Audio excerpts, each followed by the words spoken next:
Reconhecendo nossa necessidade dele, suplicando graça e misericórdia para que possamos servi-lo com este culto nesta manhã. Oremos ao nosso Deus. Senhor nosso Deus bendito, nosso amado Pai, nós te agradecemos pelo privilégio de te servirmos, ó Deus, ainda sendo pecadores, indignos do Senhor. Neste momento, ó Pai, reconhecemos diante do Senhor a sua grandeza e a sua santidade, ó Pai. E pedimos, ó Deus, que o Senhor nos perdoe os pecados, que o Senhor nos limpe de nossas impurezas, como prometestes, ó Deus, que se confessássemos os nossos pecados, o Senhor fielmente perdoaria os nossos pecados e nos purificaria de nossas impurezas. Por isso rogamos, ó Deus, que o Senhor nos abençoe nesta manhã, que a obra de Cristo Jesus seja mais uma vez aplicada em nosso favor, que nós possamos crescer em graça, em conhecimento do Senhor, e possamos te adorar, ó Deus, em espírito e em verdade. Receba a adoração do teu povo, por meio do nosso santo mediador, Jesus Cristo, o nosso Salvador.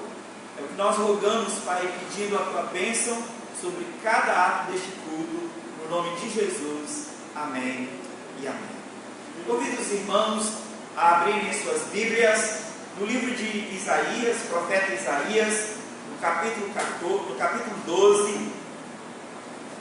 Eu convido os irmãos que se coloquem de pé e vamos fazer essa leitura, ainda que seja um pouco inconveniente falar de máscara, mas vamos fazer uma leitura alternada da palavra do Senhor. Eu vou ler os versos ímpares e os irmãos leem os versos pares. Coloquemos de pé uma leitura de adoração ao nosso Deus. Isaías 12, todo o capítulo de 1 a 6. Isaías 12, de 1 a 6. Diz assim a palavra do Senhor: Orarás naquele dia: graças te dou, ó Senhor, porque ainda que tiraste contra mim, a tua ira se retirou e tu me consolas. Esse Deus é a minha salvação. Confiarei e não temerei, porque o Senhor Deus é a minha força e o meu canto. Ele se tornou a minha salvação. Vós com alegria tirareis águas das fontes da salvação. Direis naquele dia: dai graças ao Senhor, invocai o seu nome, tornai manifesto os seus feitos entre os povos, relembrai que é excelso o seu nome. Cantai louvores ao Senhor, porque fez grandes coisas, porque fez coisas grandiosas. Relembrai que é excelso o seu. Cantai louvores ao Senhor, porque fez coisas grandiosas.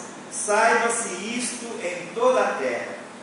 Exulta e jubila, ó habitante de Sião, porque grande é o Santo de Israel no meio de ti. Exulta e jubila, ó habitante de Sião. Ó povo de Deus, cantai louvores diante dele, porque muito grande é o Santo de Israel no meio de nós. Muito grande é o nosso Deus no meio de nós. Vamos adorá-lo, vamos cantar louvores ao nosso Deus, Ele é digno de ser adorado.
Porque sabemos, ó Pai, que o Senhor é aquele que tem cuidado de nossas vidas. Nós te louvamos, ó Pai, porque o Senhor tem nos dado o privilégio do livre acesso ao Senhor para te louvar, para te adorar, para prestar culto ao Senhor, que é digno, ó Pai, de todo louvor, de toda honra e de toda glória. Apesar das dificuldades, ó Deus, apesar das lutas, ó, o Senhor tem nos dado, ó, livre acesso ao Senhor, livre acesso ao Pai, na qual nós nos colocamos diante do Senhor para te glorificar, para te exaltar e reconhecer, ó Pai, que o Senhor é tudo na nossa vida. E nós não somos nada, não somos ninguém sem a presença do Senhor que habita em nós. Por isso, ó Pai, nessa manhã nós rogamos ao Senhor que o Senhor Deus possa receber o nosso louvor, a nossa adoração, e que o Senhor possa, ó Pai, de forma especial falar com cada um de nós através do teu servo, nesta manhã, para que possamos, ó Deus, ser edificados, ó Pai, pela tua palavra, e que nós não venhamos pecar contra o Senhor. Por isso, ó Pai, receba, ó Deus, o culto que nós queremos prestar a Ti, para louvor, para a honra e para a glória do Teu santo e excelso nome. Por isso, para a nossa gratidão e a nossa adoração nesta manhã, em nome de Jesus. Amém. Amém. Graças a Deus, Senhor, pela sua bênção, seu perdão em nossas vidas. Pode sentar, irmãos, e abram comigo a palavra do Senhor, do livro do profeta Abacuque, capítulo 1, do verso 1 ao verso 11. Abacuque, capítulo 1, do verso 1 ao verso 11. O livro sobre o triunfo da fé, quando somos levados a crer no meio da crise. Abacuque, capítulo 1, do verso 1 ao verso 11.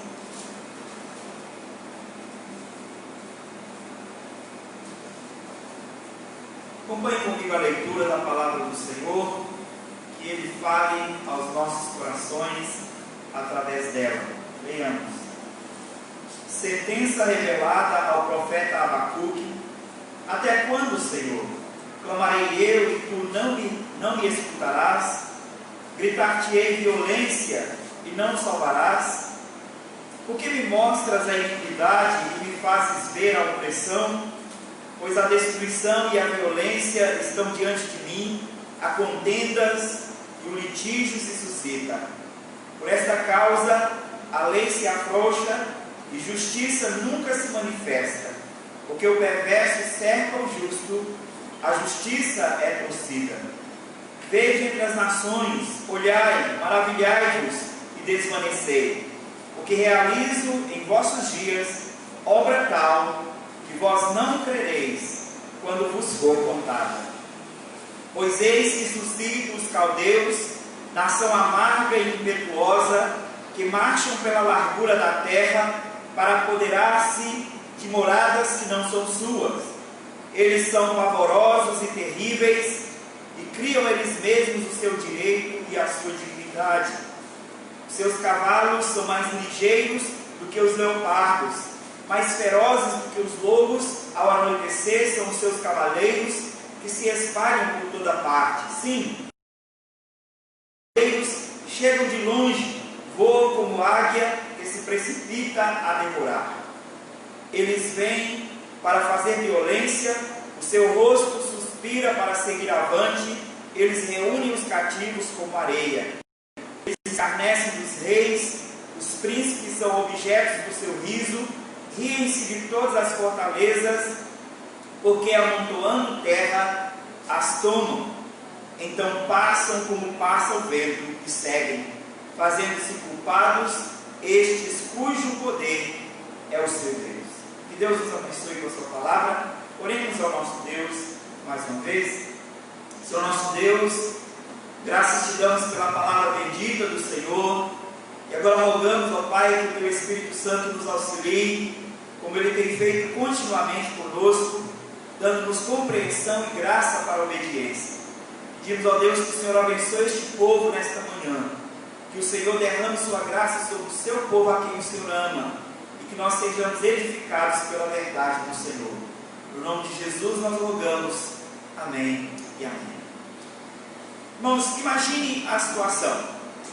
Um jovem casal, noivos, preparando já para se casarem, próximo da data do casamento, surge uma situação em que o noivo acha que a noiva está errada diante de um colega, diante de um amigo, e aquele amigo é então impiedoso com a noiva. O amigo trata mal a noiva, fala tudo o que ele queria falar, e naquele momento ela, arrasada, olha para o noivo, esperando que ele o defendesse. E o que ele faz? Ele se coloca do lado do amigo e fica contra a noiva. E a noiva então sai arrasada daquela situação, porque ela esperava que o seu noivo a defendesse das acusações do amigo, mas o seu noivo se coloca ao lado do amigo, defendendo o amigo e acusando a sua noiva, não defendendo-a como era esperado. Imagine que situação, que sensação horrível deve ter sido para aquela noiva ver o seu amado não defendendo-a quando ela precisava, não defendendo-a quando ela precisava que ele estivesse do seu lado. Que situação horrível! Se sentir injustiçado, se sentir injustiçada, e a pessoa que deveria defendê-la não a defendeu. Mais do que isso, pior ainda, quando a pessoa que deveria defendê-la parece estar apoiando aquele que faz a injustiça. Pior ainda é a situação. Bem, meus irmãos, eu fiz isso com a minha noiva e ela ficou arrasada. E parece que a situação que nós acabamos de ler aqui, o que acabamos de ler no livro de Abacuque, seja uma coisa semelhante, porque o povo de Deus, Judá, Jerusalém, estava numa situação de deterioração moral terrível. A população, o povo de Deus, cada vez mais caminhava para desobedecer a lei de Deus, quebrar a lei do Senhor, viver dissolutamente, fazer injustiças, e o profeta de Deus, que foi chamado para ensinar o povo o caminho do Senhor, já não tolerava mais aquela situação. Talvez por estar pregando e pregando e pregando, como era o papel do profeta, de anunciar a vontade do Senhor ao povo, e o povo não dava voz à pregação do profeta, e então desobedecia a Deus. E o profeta então clama ao Senhor, perguntando até quando aquela situação iria, até onde aquela situação iria. E o que acontece foi que Deus responde ao profeta, no texto que nós acabamos de ler. Deus responde ao profeta, dizendo ao profeta que ficasse tranquilo, que ele iria levantar o povo inimigo para corrigir o povo de Israel. Deus está dizendo à sua noiva que ele vai mandar o inimigo levantar um povo mais injusto do que o seu próprio povo levantasse para corrigir o seu povo. Talvez Israel tenha se sentido, ou especialmente pelo menos o profeta, tenha se sentido como a minha esposa se sentiu naquele dia, quando eu não me coloquei do lado dela para defendê-la das acusações, independente se ela estava errada ou não, mas eu deveria estar do lado dela e depois, em um momento com ela, corrigi-la, instruí-la, para que ela pudesse se sentir segura. Talvez fosse isso que o profeta esperava, mas parece que a resposta de Deus foi outra. Abacuque então é esse profeta que tem um desafio de levantar-se diante do povo de Deus e agora explicar para o povo de Deus a situação que estava acontecendo, dando a eles a entender que ainda que Deus estava sendo extremamente duro com eles, trazendo contra eles uma nação injusta para julgá-los, que Deus estava fazendo isso por amar o seu povo e porque Ele queria manter com fidelidade a sua aliança. Como compreender isso? Este é o nosso desafio hoje, de continuar confiando em Deus quando as coisas estão contra nós, de continuar confiando em Deus quando tudo está fora do normal e nós temos a sensação de que Deus não se importa, de que Deus está indiferente à nossa situação. Talvez seja assim que muitos crentes hoje, diante da situação que nós estamos vivendo no Brasil e no mundo, estão se sentindo. Quantas igrejas, quantos milhões de crentes no mundo inteiro têm rogado a Deus para que Ele seja misericordioso, gracioso conosco e afaste de nós essas aflições que têm vindo sobre nós e sobre todas as nações. E ainda que nós não queiramos reconhecer que tudo que está acontecendo no mundo seja juízo de Deus, seja pesada a mão de Deus sobre nós, ainda que tenha surgido vozes dizendo que não podemos dizer que a pandemia, que essa nuvem de gafanhotos que foi anunciada que viria e atacaria as plantações e pasto no Brasil e outras coisas que estão sendo anunciadas no mundo, que essas coisas não são juízo de Deus, porque um Deus bom não faria tal coisa, um Deus amoroso não faria tal coisa. E talvez muitos crentes estão crendo nesta conversa que de bíblica não tem nada, e então tenha duvidado do cuidado do nosso Deus sobre nós durante esse tempo. aqui então está o desafio de confiar em Deus quando tudo não vai bem. Este é o desafio do crente: confiar quando vai bem e confiar quando tudo não vai bem. Nós somos agora então desafiados a confiar em Deus no meio da crise.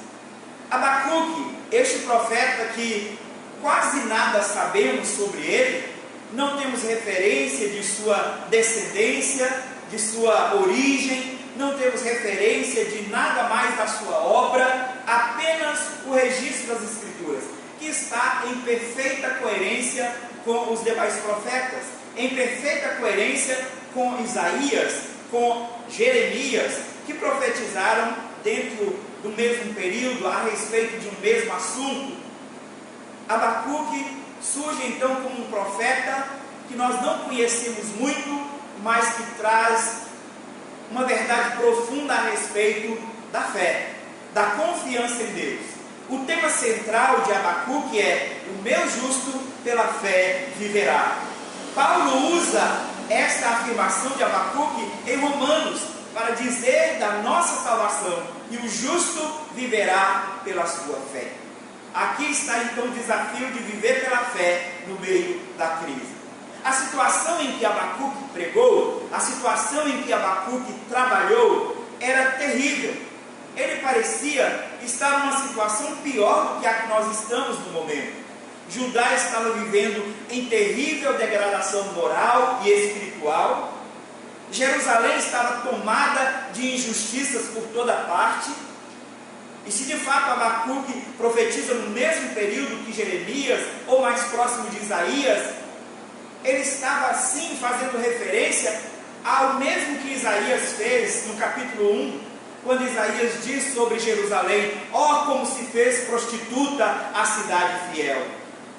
Chamar uma mulher de prostituta é algo terrível, é algo grave nos nossos dias. Chamar o povo de Deus de uma geração de prostitutos, uma geração que prostituiu contra a lei do Senhor, também é terrível. Isaías chama o povo de Deus deste modo, exatamente porque o povo estava numa situação de degradação moral terrível. E para piorar a situação, quando o profeta clama a Deus e ora a Deus, e as suas orações parece-nos pela leitura que já vinham de muito tempo, quando ele ora a Deus, a resposta de Deus não era exatamente aquilo que ele esperava. Deus promete intervir na situação, mandando um povo mais injusto para corrigir a injustiça do povo de Israel. A ameaça de invasão dos caldeus é feita pelo próprio Deus, e o próprio Deus diz que ele vai levantar esse povo e mandá-lo contra os israelitas, contra o povo de Judá. Versículo 6, a palavra do Senhor diz assim: pois eu suscito os caldeus, nação amarga e impetuosa, que marcham pela largura da terra para apoderar-se de moradas que não são suas. O próprio Deus suscita esse povo para punir a Israel, para punir a Judá. O ministério de Abacuque, então, no meio dessa situação, era, em primeiro lugar, ajudar o povo a compreender os eventos do seu dia, dos seus dias, porque os eventos que estavam acontecendo naqueles dias eram claramente Deus contra o seu povo.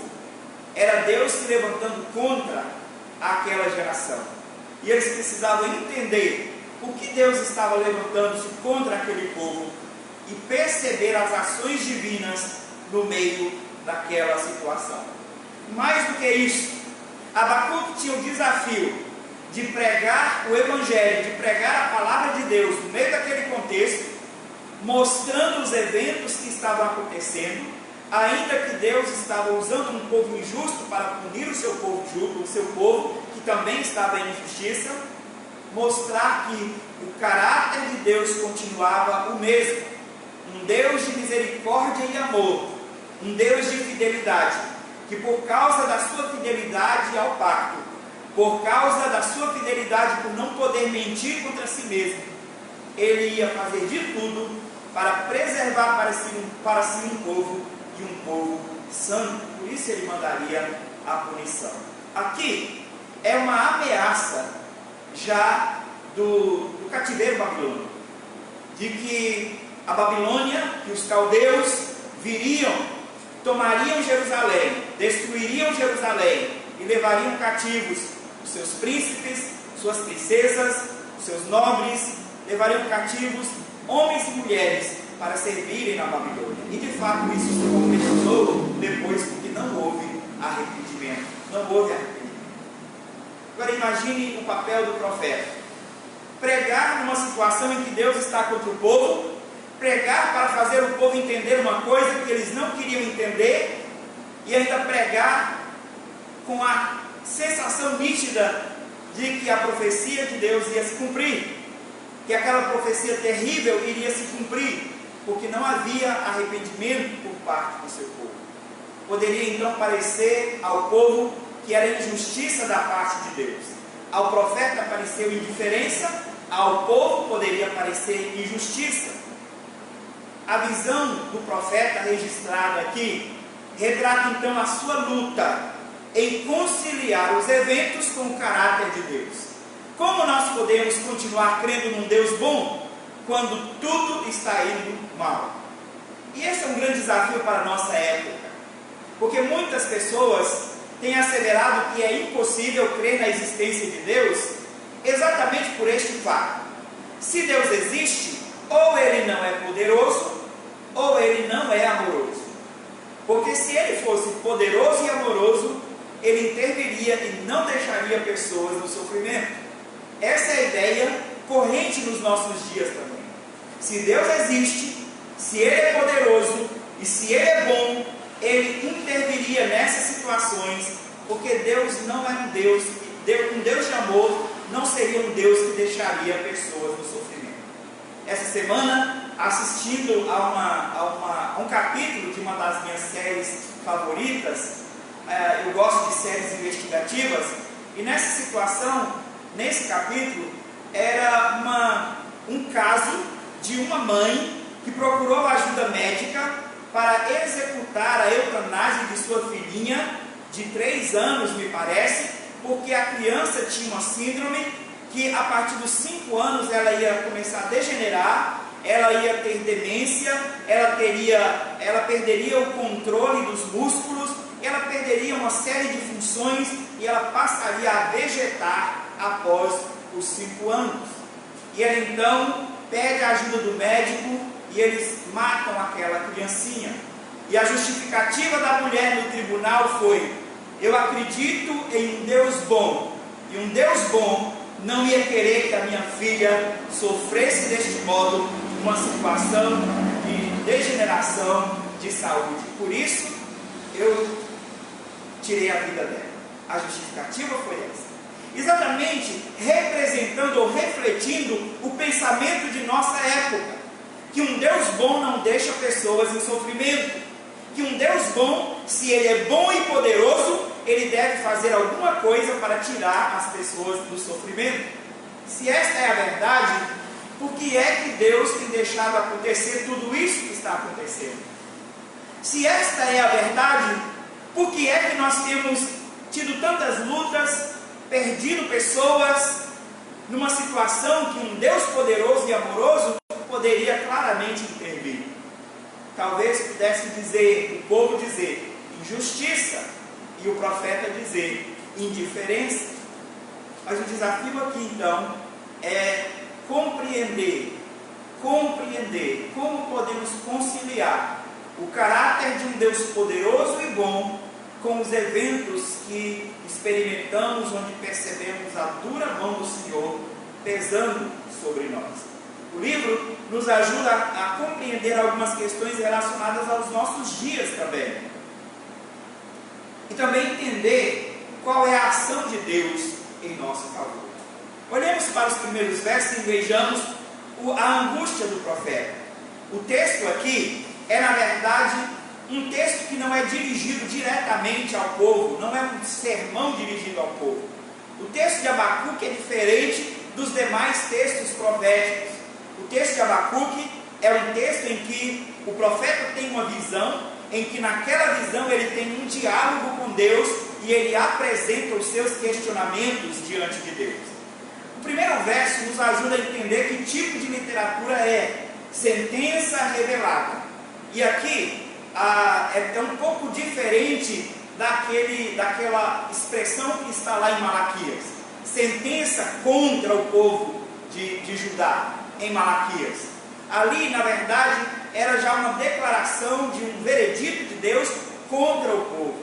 Aqui, ainda que haja essa verdade, que é um veredito de Deus contra o seu povo, mas aqui a ideia de sentença revelada, a palavra revelada aqui no original é visão, na verdade é profecia que foi dada em visão ao profeta Abacuque. Então, o texto é uma visão. O que nós vimos aqui é a primeira visão de Abacuque sobre a situação de Judá. E então ele começa, na sua visão, ele começa o diálogo com Deus fazendo perguntas, fazendo questionamentos a Deus. E aqui nós precisamos entender: podemos como criatura questionar o Criador? Paulo diz em Romanos que não, que nós não podemos, que nós como criaturas não podemos questionar o Criador. Mas o que acontece aqui então? O que acontece aqui é que Deus, o próprio Deus, dá essa visão ao profeta para representar, ou para mostrar as inquietações do coração humano. E se nós pudéssemos, se nós tivéssemos liberdade de fazer tais questionamentos, seria assim que faríamos. Também precisamos entender que as lamentações, as reclamações com Deus não são de modo algum consideradas pecado nas Escrituras. O profeta Jeremias faz lamentações diante de Deus, que é diferente de murmuração.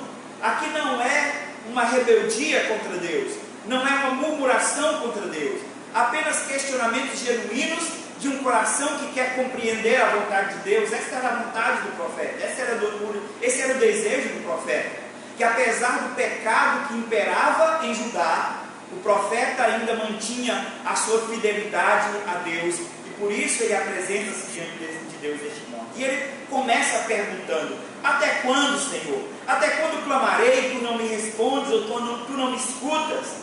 Gritarei em violência e tu não me salvarás, então tu não nos salvarás. Aqui há dois questionamentos do profeta: até quando, Senhor, eu continuarei orando e o Senhor não dará resposta às minhas orações em favor do seu povo? E aqui nós temos a impressão de que Abacuque já orava por longo tempo à espera de uma resposta divina para o problema de Judá. Até quando, Senhor, nós oraremos e o Senhor não nos escutará? Esta é a primeira parte, a primeira coisa que nós percebemos na inquietação de Abacuque. A segunda questão, aqui no versículo 2 ainda, é que ele diz: até quando gritarei ou gritar-te-ei violência e tu não nos salvarás? Essa expressão violência era uma expressão de espanto quando alguém fazia alguma coisa, alguma injustiça grave. E geralmente ela era uma expressão para refletir ou para expressar que a lei de Deus estava errada.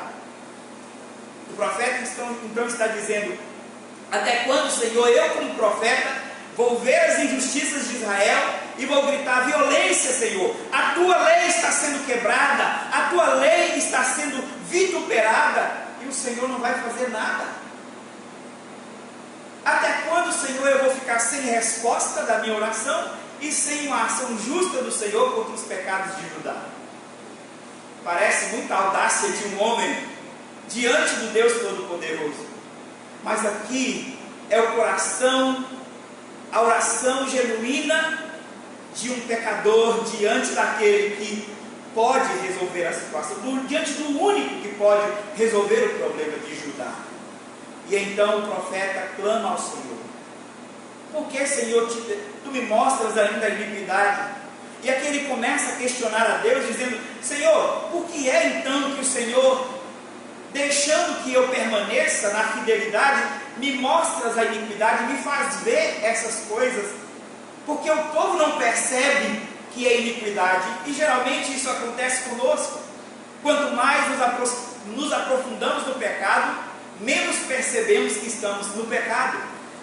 E a pregação, por mais fiel que ela seja, ainda assim não percebemos que ela é contra nós. E o pregador dirige as palavras de Deus a nós, e as palavras são claras, cristalinas, mas ainda assim nós achamos que o sermão é para o outro, porque nós não percebemos o nosso pecado.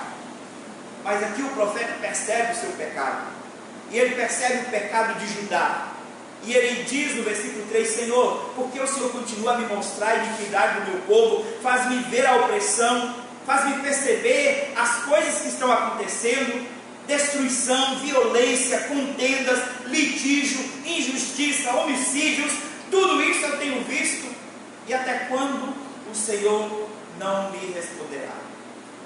No versículo 4 ele então quer explicar para Deus o que está acontecendo com a sua lei. Senhor, o Senhor não percebe que a sua lei está sendo afrouxada, que estão desprezando a tua lei por causa da prática da injustiça? Até quando, Senhor, o Senhor será tolerante e indiferente com a situação de Judá? Essa é a primeira parte do discurso, essa é a primeira parte da visão. E a primeira parte da visão são essas inquietações do profeta. E talvez as inquietações do nosso tempo são outras, mas o até quando é o mesmo. As perguntas são a mesma: até quando, Senhor? Até quando o Senhor vai continuar do jeito que está? Até quando nós vamos ver o peso da sua mão sobre as nações, sobre nós, sobre o teu povo? Por que é, Senhor, que tudo isso está acontecendo? Ainda que tenhamos clara evidência nas Escrituras de que quanto mais próximo da vida do Senhor, mais aumentaria essas aflições do mundo. Mas perguntamos até quando? E aqui então, a partir do verso 5, vem a resposta de Deus ao profeta. E o verso 5 é maravilhoso. Veja o que Deus diz no verso 5: Vede entre as nações, olhai, maravilhai-vos e desvanecei, porque realizo em vossos dias obra tal, que vós não crereis quando vos for contado. Esta é a parte que uma geração pecadora gosta de ouvir. E geralmente, se nós estamos numa situação de desespero, numa situação de angústia, de aflição, e quando nós ouvirmos tal coisa de Deus, o restante nós nem queremos mais ouvir. Deus falou, olha o que está no verso 5.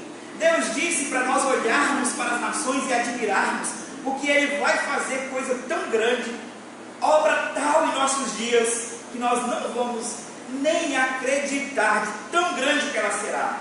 Nem acreditar nós vamos quando ela for contada. Que maravilha! Deus vai fazer algo grande em nosso favor. E aí então viramos as costas e queremos ouvir só essa parte. E talvez, se o profeta estivesse tão atolado no pecado quanto a sua nação, teria virado as costas para Deus e corrido para o povo dizendo: olha o que Deus me disse.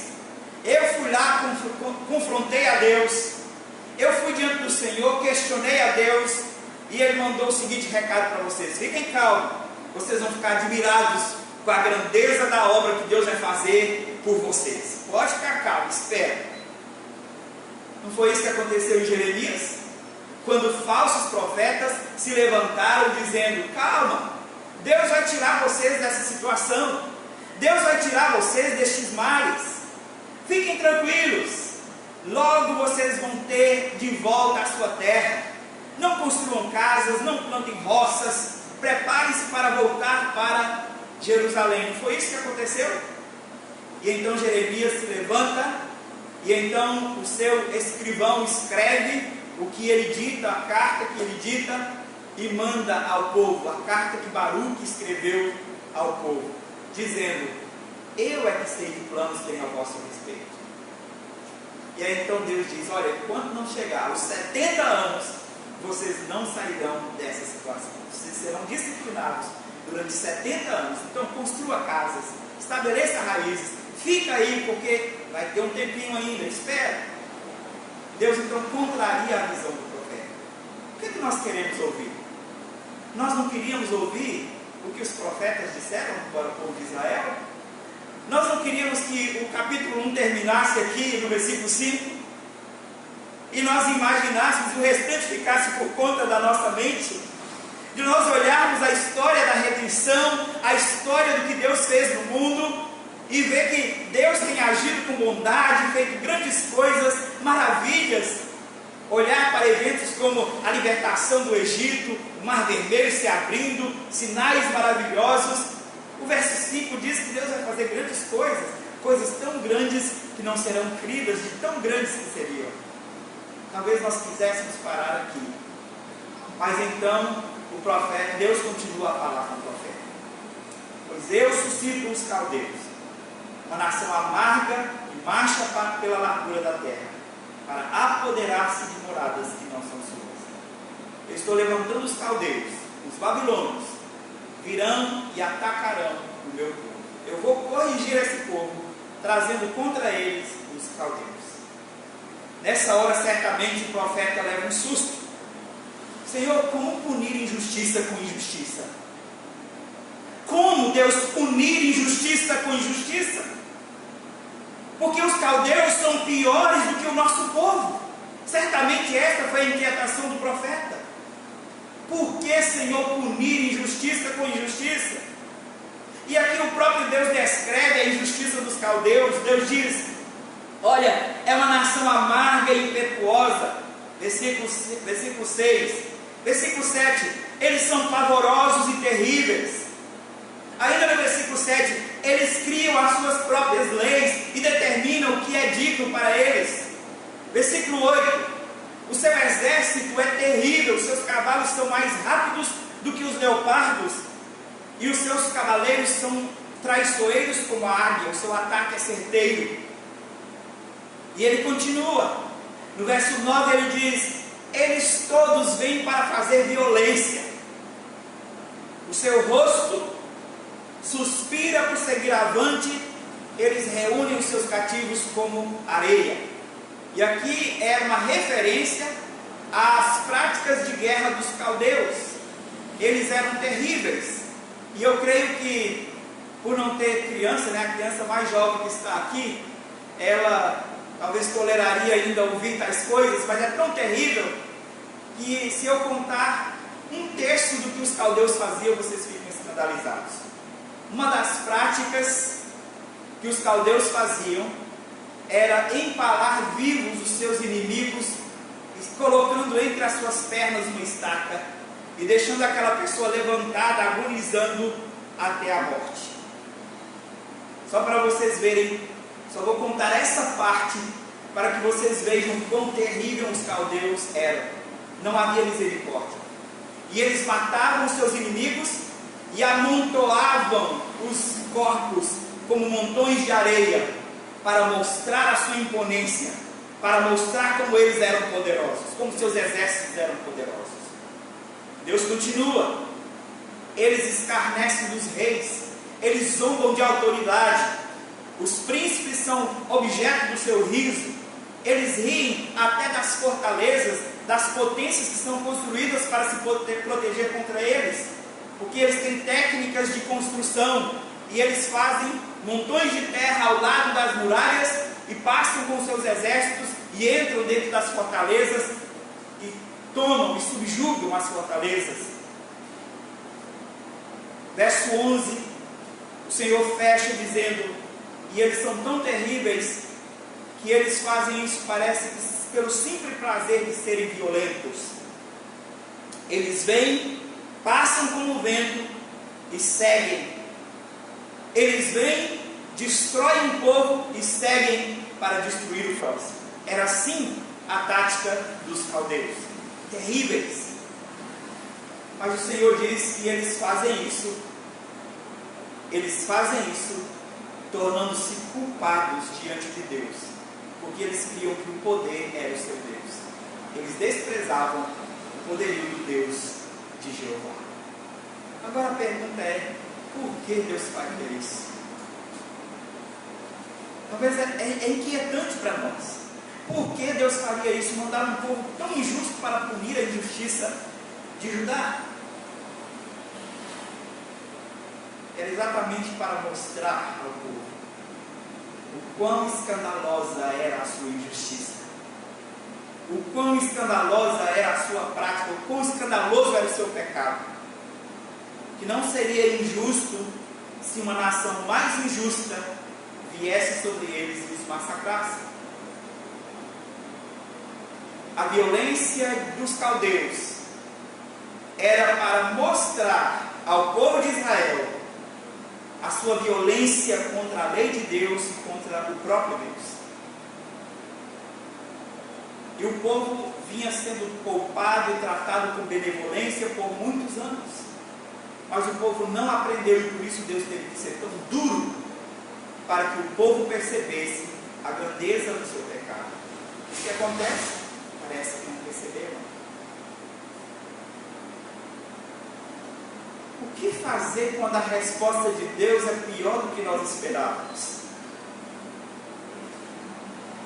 E talvez foi essa a sensação que você teve durante esses 100 e tantos dias que você tem enfrentado essas lutas contra essa pandemia. O que fazer quando as respostas de Deus parecem ser o contrário do que nós esperávamos? E o que fazer quando tudo vai mal e a resposta de Deus é que tudo vai piorar? Não seria difícil confiar em alguém que parece estar contra nós? Certamente, no dia em que eu não defendi a minha noiva, ela deve ter questionado: será que vale a pena casar com este homem que não se levantou para me defender? Talvez aqui a mesma coisa: será que vale a pena confiar nesse Deus que não se levantou para me defender? Pelo contrário, levantou um povo para vir contra mim. Paulo diz em Romanos 8,31 que se Deus é por nós, quem será contra nós? Ninguém pode ser contra nós se Deus é nosso favor. Mas a pergunta agora é: o que será de nós se Deus for contra nós? E se Deus for contra nós, quem será por nós? Essa é a pergunta que talvez tenha inquietado o coração do profeta. Mas aqui, meus irmãos, está a grande maravilha da ação de Deus no mundo. Porque Deus, ainda que Ele esteja contra nós, Ele sempre providencia uma defesa para o seu povo. Quando Deus pune a injustiça do seu povo, Ele sempre providencia uma defesa para o seu povo. E havia uma promessa de redenção para Judá. Quando houvesse arrependimento, eles seriam levados de volta para a sua terra. Deus promete a justiça, promete o juízo, mas ao mesmo tempo promete a graça e a misericórdia quando há arrependimento. A ira de Deus sobre o seu povo talvez possa causar inquietação, mas a minha pergunta agora para cada um de nós é: por que a ira de Deus contra um povo injusto, levantando um povo mais injusto ainda, para punir a injustiça daquele povo, causa tanto desconforto em nós? E por que, quando no Evangelho nós lemos que para nos defender, nós os injustos, Deus mandou que injustos unissem um justo para nos defender? Porque não nos inquieta tanto quando nós olhamos para a cruz, o fato de que lá as nossas injustiças foram punidas em alguém que era justo? Isaías 53:10 diz: todavia ao Senhor agradou moê-lo, fazendo-o enfermar, quando ele derá a sua alma como oferta pelo pecado. Verá a sua posteridade e prolongará os seus dias, e a vontade do Senhor prosperará em suas mãos. O texto diz que ao Senhor agradou moê-lo. Foi a vontade do Senhor que o justo fosse punido por um povo injusto. Foi a vontade do Senhor que o seu Filho Santo padecesse na cruz por nossa causa. A ira de Deus, o cálice da ira de Deus que Jesus teve que beber na cruz, não se compara em nada, está longe de poder ser comparado com a violência, a atrocidade, a injustiça dos caldeus contra Israel. Atos 2, 22 e 23 diz: varões israelitas, o apóstolo Pedro, no grande discurso do dia de Pentecostes, varões israelitas, atendei a essas palavras: Jesus o Nazareno, varão aprovado por Deus diante de vós com milagres, prodígios e sinais, os quais o próprio Deus realizou por intermédio dele entre vós, como vós mesmos sabeis, sendo ele entregue por determinado desígnio e presciência de Deus. Vós o matastes, crucificando por mão de iníquos. Vós o matastes, crucificando por mãos de injustos. A injustiça da parte de Deus em que mandava os caldeus punir a injustiça de Israel. As Escrituras dizem que Deus decidiu manifestar a sua justiça, fazendo a sua ira cair sobre Cristo. E o que aconteceu com Cristo na cruz foi pior do que o que aconteceu com Judá naqueles dias, cumprindo as profecias que nós agora mencionamos. A injustiça da parte de Deus, quando Deus, para poupar um povo e para preservar a sua aliança, decide manifestar a sua justiça, punindo a injustiça do seu povo num povo justo, num homem justo, num homem santo. Não há injustiça da parte de Deus. Aqui, meus irmãos, nós precisamos então olhar para Cristo, e o drama da cruz deve nos fazer perceber qualquer outro drama da vida como menor, e entender que não houve momento tão grandioso, tão dramático para o nosso Deus como foi o drama da cruz,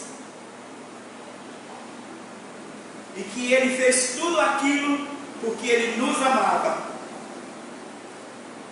E ainda que nós questionemos a providência de Deus, que não entendamos e que achemos que o silêncio, a aparente indiferença de Deus seja um sinal de que Ele nos ama, talvez nós não tenhamos a coragem de afirmar essas coisas, mas em palavras mais suaves nós dizemos: eu tenho a impressão que Deus se esqueceu de mim, ou talvez eu tenho a impressão que Deus não ouve mais as minhas orações, ou outra hora, a impressão que eu tenho é que as minhas orações não passam mais do teto.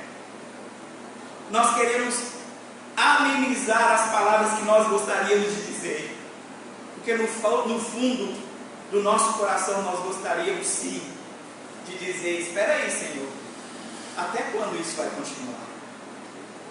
Até quando nós vamos sofrer tais coisas, tal injustiça? Até quando?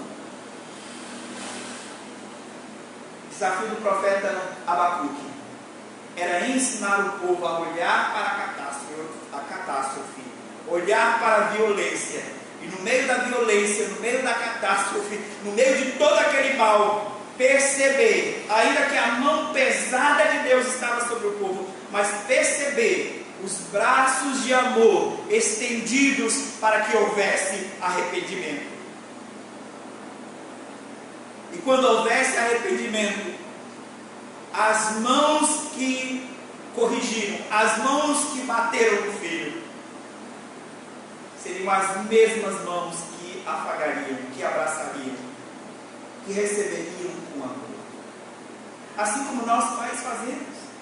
A mesma mão que levanta o objeto de correção, a mesma mão que dá uma taca no filho, é a mão que acaricia o rosto, é a mão que afaga, e os nossos filhos não têm dúvida do nosso amor por eles.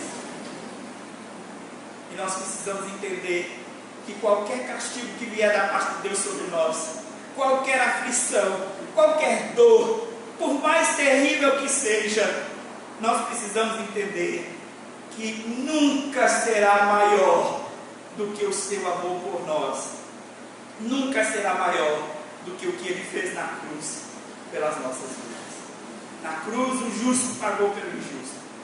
Na cruz nós temos uma evidência do claro amor de Deus por nós. E olhando o drama da cruz, nós podemos olhar para qualquer outro drama, para qualquer outra situação, e entender que o Deus que conduz a história é o Deus que nos ama e que, para nos defender, colocou o seu Filho na frente da linha de fogo. E o seu Filho sofreu toda a ira que era nossa. Que por isso, qualquer aflição que nós passarmos agora é apenas uma correção de um Pai amoroso. Era isso que Deus queria que Abacuque entendesse. E Abacuque termina então o livro. Eu vou dar um spoiler, né?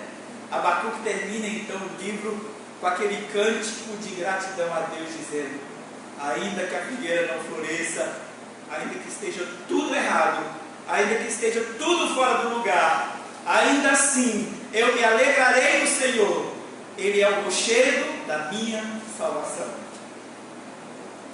Nós somos hoje convidados a crer em Deus além da crise, a levantar os olhos para os céus, porque se mantivermos os nossos olhos na crise, nós vamos duvidar do amor de Deus. Mas quando nós levantamos os olhos para os céus, nós conseguimos crer em Deus além da crise. O meu justo viverá pela fé. Nós perseveraremos quando olharmos firmemente para o autor e consumador da nossa fé, Cristo Jesus. Que Ele nos abençoe, que Ele nos ajude a não olhar para a calamidade, para a crise, mas olhar para o alto, olhar para Deus, olhar para aquele que deu o seu Filho na cruz pela nossa redenção. Que o Senhor nos abençoe, que Ele nos dê a sua graça. Vamos orar? Coloque-se de pé.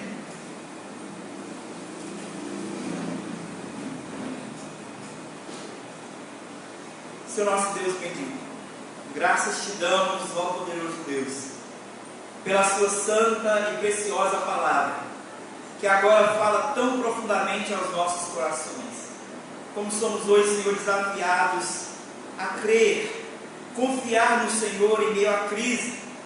Ajuda-nos, Senhor, a glorificar o seu nome por uma postura firme e confiante diante do Senhor, Pai. Ajuda-nos também, Senhor, a ouvir as palavras do Evangelho e a arrepender de nossos pecados, Senhor. Leva-nos, ó Pai, ao arrependimento. Leva-nos, ó Pai, a uma mudança de atitude, uma mudança de vida, confiando em Cristo Jesus, o nosso Senhor, o nosso Redentor, aquele que foi morto na cruz, aquele que pagou pelos nossos pecados, sendo morto por mão de iníquos, sendo morto por mão de injustos. Ajuda-nos a olhar para Ele, confiar na Sua graça e ver o Teu amor, ó Deus, no meio da crise. Leva-nos a confiança firme no Senhor, ó Pai, apesar de tudo o que nós temos vivido. É o que nós rogamos, ó Deus bendito, no nome santo do Seu Filho Jesus, o nosso amado e precioso Salvador. Amém. Receba a bênção do Senhor. Que a graça do nosso Senhor e Salvador Jesus Cristo, o amor de nosso Deus e Pai, a comunhão e as ternas consolações do Espírito Santo sejam sobre todos vós e sobre toda a Igreja de Deus espalhada pela face da terra, desde agora e para todo o sempre.